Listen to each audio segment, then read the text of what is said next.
Hello friends, আশা করি আপনারা সবাই ভালো আছেন। আজকের ভিডিওটি হবে এই 3 সেল লিথিয়াম ব্যাটারিকে আমরা দুপাশে ফুলে গেছে সেটি রিমুভ করার চেষ্টা করব। সেজন্য ব্যাটারিটিকে খুলে নিচ্ছি।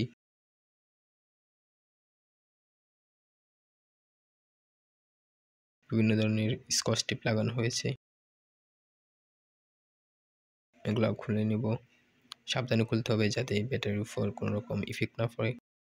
আপনারা দেখতে পাচ্ছেন এখানে 3টে সেলের মধ্যে মাঝের সেলটি মোটামুটি ভালোই আছে, আর দুপাশের সেল দুটো ফুলে গেছে।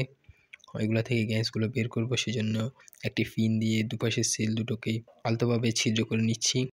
দুপাশে একইভাবে আলতো করে ছিদ্র করে নিচ্ছি। এরপর গ্যাসগুলো বাইর করে নিচ্ছি।